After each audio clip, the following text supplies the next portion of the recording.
Shri Gurubhyo Namaha. My name is SS Jani. I'm an Active Wings morning batch student. நான் வந்து March பாதியில active wings join பண்ணிட்டேன். June பாதி வரைக்குமே classes கொடுத்தாங்க. 3 months கிளாஸஸ் நடந்தது. என்னோட மெயின் நேம் வந்து SSNல ஜாயின் பண்றது தான். இப்போ எனக்கு SSNல computer science 5 years MTech integrated கிடைச்சிருக்கு.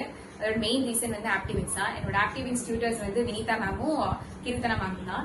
எனக்கு நல்லாவே ட்ரைனிங் கொடுத்தாங்க. கிளாஸ்ல ஆன்சர் பண்றதுக்கும் ஸ்பேஸ் கொடுத்திருந்தாங்க. அண்ட் ஸ்பெஷலா கடைசி ஃபியூ வீக்ஸ்லாம் வந்து SSNக்காகவே ப்ரீவியஸ் இயர் கொஸ்டின் பேப்பர்ஸ்லாம் ஒர்க் அவுட் பண்ணாங்க. எல்லாமே ரொம்ப ஹெல்ப்ஃபுல்லா இருந்துச்சு. அது தவிர மாக் டெஸ்ட் நடத்தினாங்க. ஃபர்ஸ்ட் வந்து ஒரு ஆப்டிடியூட் டெஸ்ட் வச்சிருந்தாங்க ஹாஃப் அன் ஹவருக்கு. அந்த ஆப்டிடியூட் டெஸ்ட்ல ஏஜ், ஆவரேஜ், அதுக்கப்புறம் mirror image, water image related problems தான் வந்துருச்சு. அதுக்கடுத்து வேர்பல் எதுவுமே அதுல இருந்தது. சினோனிம், ஆன்டனிம்ஸ், அதுக்கப்புறம் டென்சஸ், ஈடியம்ஸ், அந்த மாதிரி பேசிக் கொஸ்டின்ஸ் தான் கேட்டிருந்தாங்க. அதுக்கப்புறம் இன்டர்வியூ நடந்தது. இன்டர்வியூ ரொம்பவே ஷார்ட்டா இருந்தது. ஜெண்டர் இன்இக்வாலிட்டி பத்தி பேச சொல்லியிருந்தாங்க. இதெல்லாம் எப்படி நடக்கும், எப்படி போகும்ன்றது எனக்கு முத நாளே எனக்கு ப்ரீஃப் பண்ணிட்டாங்க. முத நாள் வரைக்குமே ஆக்டிவ் விங்ஸ்ல எனக்காக கிளாஸஸ் எல்லாம் எடுத்தாங்க. ஸ்பெஷலா எனக்கு கோச்சிங் கொடுத்து எப்படிலாம் போகும்னு ஃபுல் கிளியர் கட் ஐடியா கொடுத்திருந்தாங்க. இதை நான் கண்டிப்பா அடுத்த பேட்ச் ஸ்டூடெண்ட்ஸ்க்கு ரெக்கமெண்ட் பண்ணுவேன். எல்லாம் ஆக்டிவ் விங்ஸ் ஜாயின் பண்ணுங்க.